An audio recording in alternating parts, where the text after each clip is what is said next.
All right. Well, thank you all. Really want to thank the course organizers for including me this year. It's such a beautiful place to be, and the program has been incredible. So I'll be talking about a subject that's particular interest in. So decision making in lumbopelvic trauma, and what I really want to focus on is like how as spine surgeons we can really add value to what's been traditionally done for pelvic fracture fixation. No relevant financial disclosures. So to take, we'll take a step back first. So there's a huge spectrum of pelvic ring injuries. There's so many different patterns. And frequently spine surgeons may not understand the full spectrum of these patterns, but we understand which patterns, can really benefit from spine-based fixation techniques.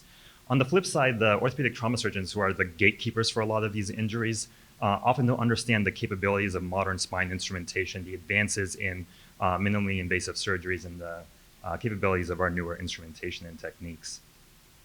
Simplistically, the role of the pelvis is to transmit load from the torso down to the bilateral lower extremities. The sacrum acts as a keystone, similar to that in a Roman arch.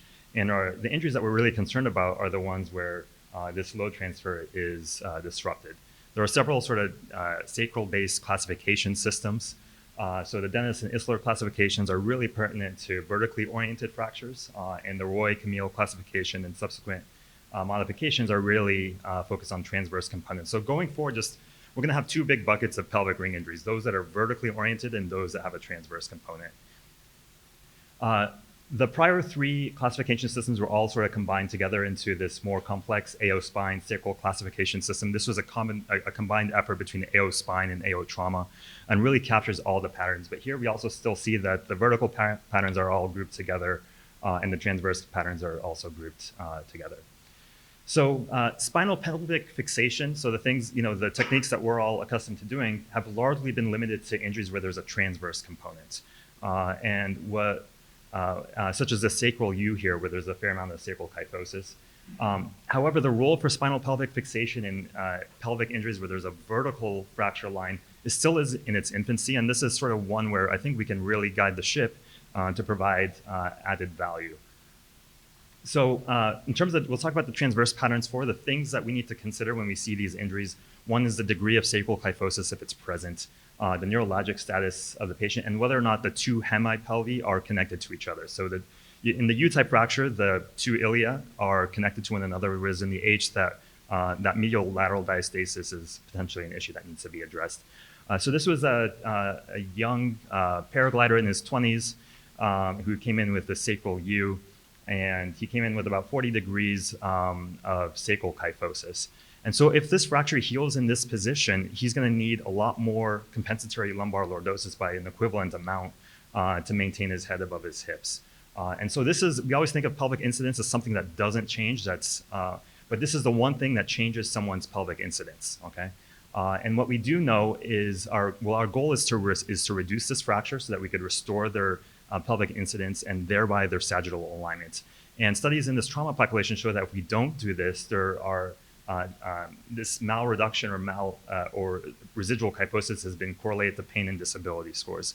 We still don't have a good cutoff numbers because these numbers are still pretty infrequent. The follow-up rate in our trauma population is remarkably poor. But what we do know is we're going to try to get what we can achieve. In terms of neurologic status, if someone comes in with this injury, they've obliterated their sacral canal, they may have deficits. What we are most concerned about is an acute cauda equina syndrome with the compression of multiple nerve roots. The urgency is similar to our traditional cauda equina patients where we need to get to these pretty quickly. Our neuro exam, you need to do a rectal exam, document tone and sensation, a PVR. Often these patients are motor intact because their lumbar nerve roots and their S1 nerve roots have already come out. So don't be fooled with a normal bilateral lower extremity exam because they could still have an acute cauda equina. And this necessitates an urgent decompression. So this is that same patient. We got him reduced. By the end of this talk, you'll understand the role of that iliosacral screw. Pretty happy with the reduction here. This was the final construct. I did this through an open approach.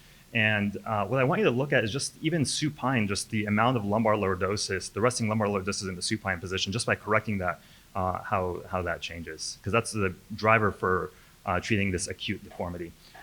In terms of outcomes, these are pretty small series, pretty modest series. The most notable is Dr. Bellabarbas from Seattle in 2005, where he looked at 19 patients undergoing these open procedures. 83% of those who had bowel and bladder deficits improved. They were taken to these patients to the OR pretty quickly. However, this came at a fairly a significant soft tissue cost. You uncovered traumatic dural tears at a rate of 74%. You had wound healing issues in 26%, and you had unplanned secondary surgeries in about 42%, usually wound infections, seromas, and the like. And this is really what's driven us to try to do more from like an MIS standpoint. So we're going to take a little bit of a shift to our pelvic fractures that have more of a vertical fracture and sort of talk about the salient features of those and what we need to consider. Where that fracture exits cranially is important. So you want to know what's going on with the L5-S1 facet, whether it's involved or not. Sometimes these pelvic ring injuries, the hemipelvis is vertically translated. That will need to be addressed. And then we need to consider transitional anatomy because this has implications for the corridors that we have to place our hardware. And then what our weight-bearing goals are. So if this is an isolated injury in a young, healthy patient, they might be able to tolerate a period of limited weight-bearing. But if you have a polytrauma patient who, say, has upper extremity injuries and they can't like use a walker or crutches, really trying to advance their lower extremity weight-bearing really pushes their care forward. So for the L5-S1 facet, so Isler described this in his 89 paper. What he's looking at is, we're just looking at the integrity of the lumbosacral junction. So in the Isler ones, the fracture comes out lateral, the L5-S1 facet is intact. The Isler 2s and 3s, the fracture either comes out immediately or that superior articular process is its own fragment. And so this was a patient where they had a displaced SAP of S1 that was flipped out. It wasn't treated. You could see the fracture, the facet fracture sort of floating there, and subsequently, and not as a surprise, that patient developed significant facetogenic pain that was responded to injections and subsequently underwent an L5-S1 fusion. In terms of our fixation options, so we have a couple different ways to treat these. Our iliosacral screws and our posterior, spinal pelvic or lumbopelvic fixation are our two workhorses. Our iliosacral screw fixation, if you're in well-trained hands, it's safe, it's percutaneous, it's minimally invasive. It can be done with a patient in either the supine or prone position, which matters for our polytrauma patients. And because the fracture comes in perpendicular to the vertical fracture lines, you could really generate a fair amount of compression. And so for these vertically oriented fractures, you need to generate compression. When we fail to do so, our sacral non-union rate is pretty high, and those become difficult problems to treat, requiring like pelvic osteotomies and the like. For our traumatologist, our orthopedist in the room, there isn't really much anywhere else really in the body where we treat things alone with just a single lag screw without lagging them. Maybe maybe cannulated screws for the hip, and that's fallen out of favor. And the reason is because these lag screws are really poor at resisting shear forces. So if you have a vertically displaced pelvic ring injury, you put the screw in, it can hold the pieces together, but as soon as that patient weight bears or the body pulls on it, you can lose your reduction. Conversely, lumbopelvic fixation, it can be placed minimally invasively if the pelvis is already reduced. The main benefit are really the biomechanic properties where it's much better at resisting flexion extension, axial rotation, and vertical translation. The downside is if you require an open approach, it's invasive. The incision can overlie a Morel-Lavallee lesion. If you cross the lumbosacral junction, you limit lumbar motion. And depending on your technique, if you're not careful about keeping your tulips underneath the fascia, those tulips can become more prominent, especially in our trauma patients who have these injuries. A lot of them, lose, 20 to 30 pounds in the first 6 months. And so something that may not be prominent at the time of surgery may then become prominent subsequently. And then you could combine these techniques to leverage the advantages of both. So you can have that lag screw that generates compression, and then you have the lumbopelvic fixation that really resists that flexion and extension. And when we do this, we can usually allow patients to weight bear immediately. What we need to look for is also like what bone we have available. So we need to consider the upper sacral segment variability, whether there's a degree of transitional anatomy.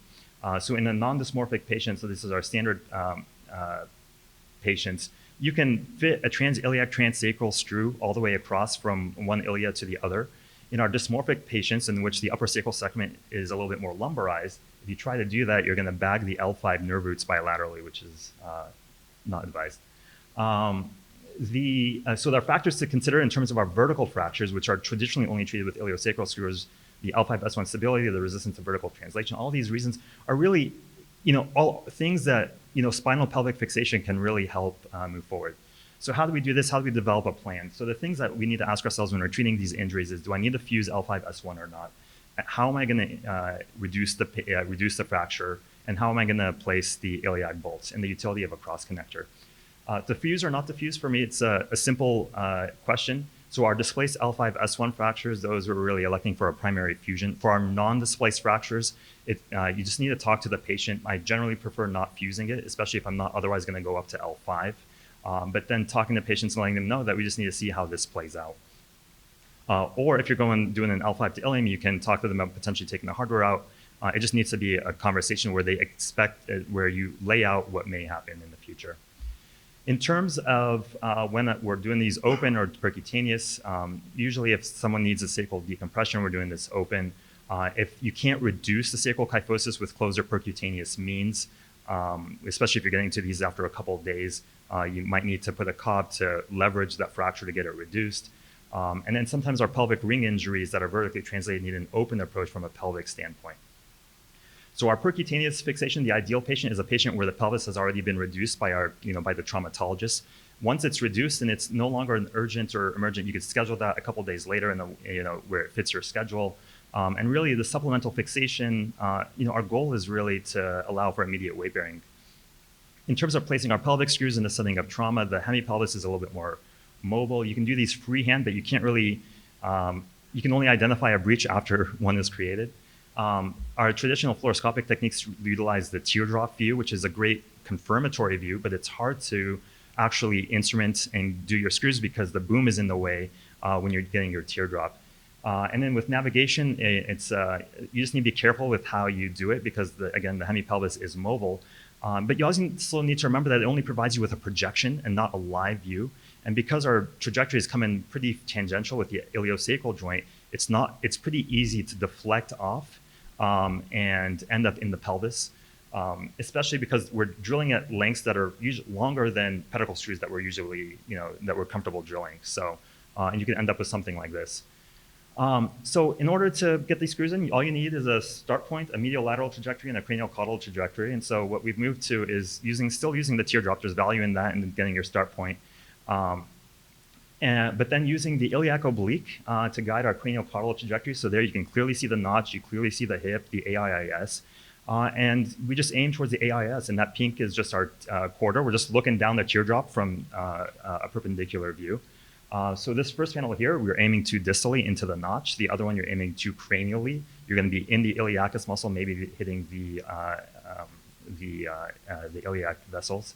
And that third one is sort of what we're trying to aim for. We're aiming for the AIIS. And you can see that you can, and then this is the other view, the obturator inlet view. This guides your medial lateral trajectory. So you could see the SI joint there. You could see the outer cortex. You could see the hip. If you prefer a sacral alar start point, that's where you're starting. If you prefer an iliac bolt, that's where you start. And so these two views give you a full view of the entire corridor. And this is a relationship of the boom to where your hands are, so it's not in the way. You can navigate around prior other hardware for pelvic fixation, X-fix things, and then you can confirm your view at the end with your teardrop that you're in the corridor that you want to. And we just compared the lengths of our screws. Our screws, I mean, it's not inferior to navigation. On average, we're using a 96 millimeter screw. Usually it's a 100 screw, and that's because we can't get any longer. And so in terms of pitfalls, so there's on the left, you see an iliac start point. And so, with this screw, we drive it in a little bit further so that the tulip is right underneath the fascia, which extends from PSIS to PSIS. You see the screw on the contralateral side was done with a sacral alar point, and that tulip is really underneath.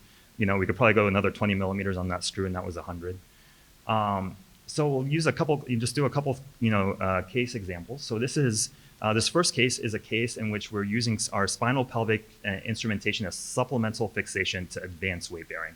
So this is a 59-year-old woman who's on a motorcycle who crashed at a high speed. She came in with this widely displaced pelvic ring injury. This was an open injury with a large perineal wound.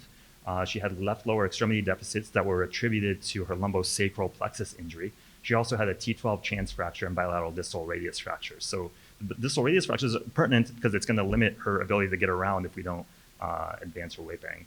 This was her immediate, her injury CT scan, 3D representation. You can see the diastasis anteriorly. The SI joints are wide on both sides.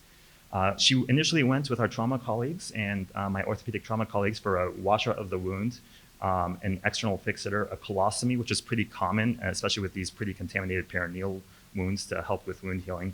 And their T12 chance fracture was addressed by our neurosurgery colleagues at the time because she was stable after embolization. On hospital day 7, she went to the OR with our ortho trauma team. She had the front of her pelvis plated because the bladder on the X-fix was actually caught within the symphysis, so that had to be opened up. Iliosacral screws placed at S2 there to close down the joint. And then that's when I had a conversation with her. The pelvis is much, it's reduced. The X-fix would remain in place because of the high rami fractures that weren't being treated with the plate.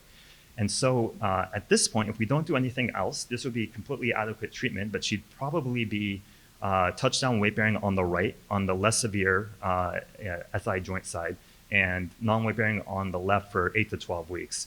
Maybe take off the fixator at 6 weeks. So I talked to her about, well, we can do this percutaneous procedure, and she elected for it. And so after discussing with her, I did an S1 to ilium fixation. So she still had the S1 corridors.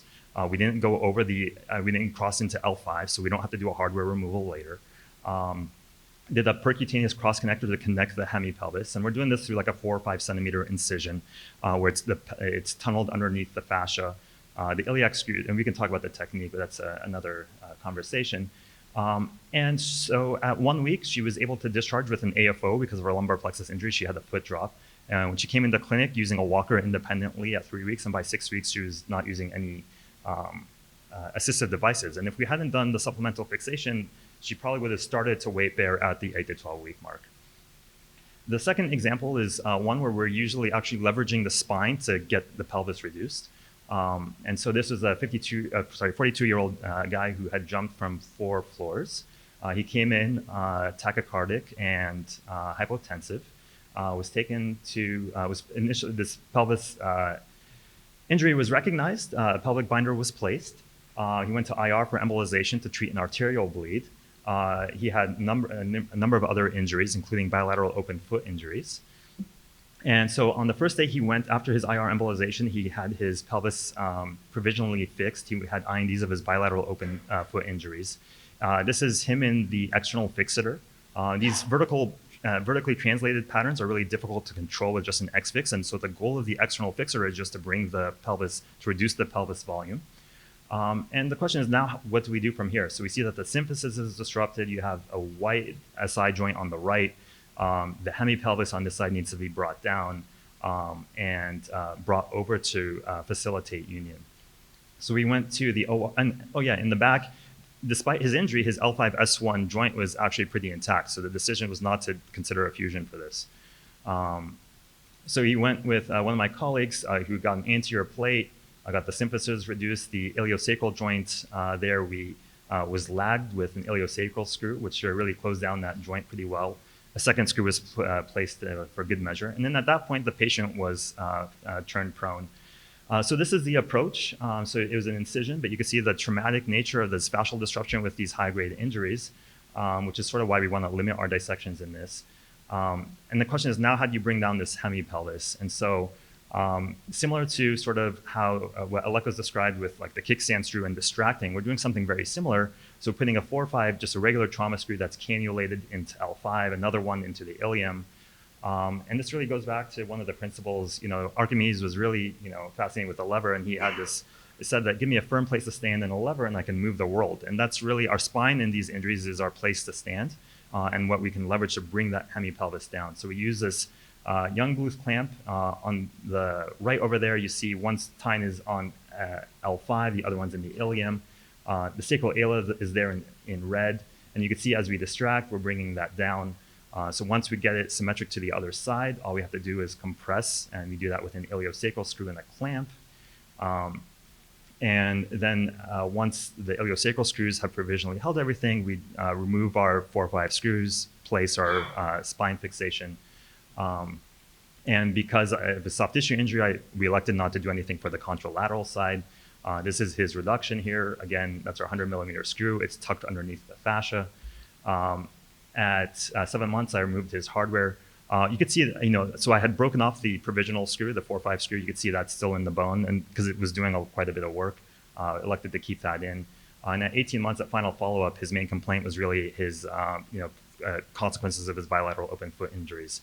And so really, this is what we can achieve when we're available to help our trauma colleagues, and reduce, the spine. So the take-home points is really those, we have the expertise, with our spine backing to really contribute and move and really be of great benefit to, and we should be part of the team that treats pelvic trauma. And specifically, we can add value to the care of these pelvic ring injuries by providing percutaneous supplemental fixation that advances weight bearing, or being available for spine-based reduction techniques. So, thank you.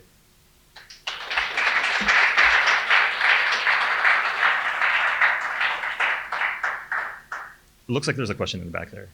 Yeah. So the question is what to do when we have like even just an incidental finding of like a fragility fracture. Yeah. And they have some pain. So I think so our treatment algorithm for the fragility fractures is, our goal is to get them mobilizing as quickly as possible. And so if they can mobilize, then we typically don't do anything, I think as long as we're talking about a fragility fracture, which is not underneath like a long fusion. If it's underneath a long fusion, then we need to talk about the risk of progression and that sort of thing. But if it's just a fragility fracture in isolation, then if they can walk and ambulate, then we let them do that. I usually give them 2 or 3 days in the hospital of trying to ambulate with physical therapy. And if they fail that, then we provide supplemental fixation.